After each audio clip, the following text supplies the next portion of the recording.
My Impact, Influence and Confidence programme is designed with talented women in mind to engage, inspire and build self-belief at work.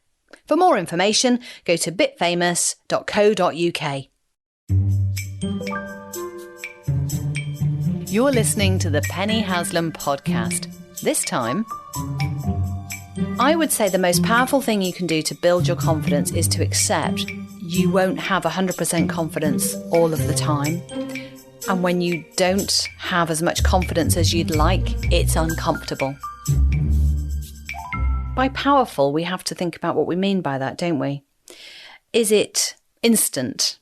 Is it the most long-lasting? Is it the thing that is going to give you the most of what you require, the most powerful? And maybe it's a combination of all those things. I would say the most powerful thing you can do to build your confidence is to accept you won't have 100% confidence all of the time. And when you don't have as much confidence as you'd like, it's uncomfortable. It can be painful. It can be exposing. Your stomach might churn and your heart might race. And you may not like those feelings. I mean, you're never going to like those feelings, are you? But that's the most powerful thing you can do to build your confidence, is to begin to observe when you don't feel that great about it and not judge yourself or not give yourself a hard time or not lament. Oh, if only I'd had more confidence when I did that big thing like a year ago. I wish I'd had the confidence that I have now, having done it, that I needed at the start of doing it. You know, I feel so much more confidence now. The other most powerful thing you can do, I think, for us human beings, is to accept that no one has 100% confidence all of the time. And if they do say they do, they are either liars or they are fooling themselves. They're living in some sort of fantasy, ego-driven world where they are cock of the walk, you know, they're a number one, and you can sniff it a mile out. Someone who believes their own hype and walks that walk, you know it, they're not for you, don't you?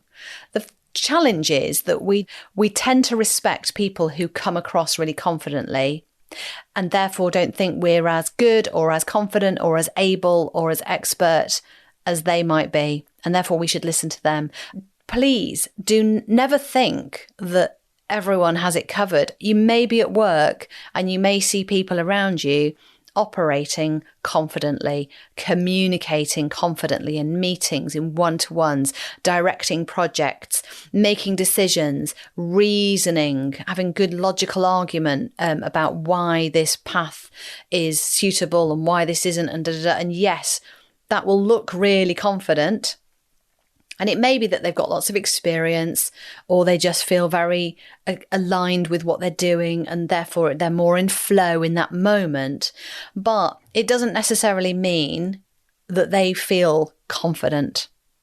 So until you're inside those people's heads, wondering what's going on, you'll never know. But when the researchers into the idea of imposter syndrome in the 1970s were looking at this, they recognised that the single most powerful thing that you could do to get rid of imposter syndrome or to lessen its impact was for people to explain how they felt to each other. And this is another thing that happens when you're walking around with a bit of self-doubt and lacking a bit of self-belief, and you just feel a bit doubtful about your decisions and you're second-guessing yourself and all that stuff. You think you're the only one. I've had groups of people, audiences of people who tell me, I can't believe that I'm not the only one. And the fact that I am on stage or at the front of the room declaring as a former blooming live television presenter and, business owner, and I used to produce live radio shows nationally. Oh my, that was so scary, but also I needed to show loads of confidence, right? So thrilling, it was thrilling. People say, I can't believe that I'm not alone. This is incredible for me. I realise I'm now not alone. So the best thing, the most powerful thing you can do to enable others to feel more confident or less crap about themselves is to say how you feel about it. Getting on for 75% of female executive professionals have experienced imposter syndrome. And the figures for imposter syndrome across the board are really high. 68, 70% of people saying, yes, they've experienced it or are experiencing it. And it affects their mood, it affects their ability at work, their stress levels and anxiety. And yet the other thing is that 94% of people don't talk about it, or 94% of people haven't told their manager or boss at work. And you wouldn't, would you? Why would you go around saying, I feel like I don't know what I'm doing? Because that might just suggest that you don't know what you're doing and you don't want to feel exposed, and therefore adding to the imposter syndrome and blah, blah, blah, blah, blah. But that's ridiculous, because from the research in the 70s, we know that once it's out on the table, that no one really knows what they're doing, then the real work can start, supporting each other, understanding each other. You can have authentic conversations about a whole raft of other things when you have that out on the table.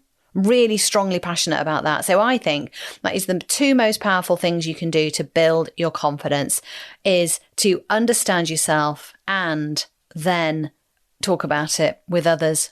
So for me, those are the two most powerful things you can do in order to build self-confidence. They're not easy.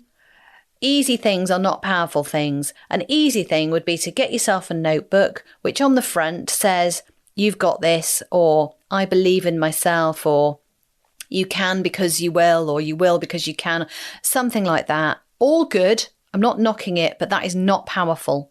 That is not going to lead to deep down, unshakable, awesome confidence for yourself. So just get started. You might want to use that same notebook to reflect on your journey, how you feel about confidence, how your levels of confidence are, and also give yourself a little bit of a boost to talk about it with others. Begin conversations about it and understand that no one is 100% confident all of the time. Thanks for listening.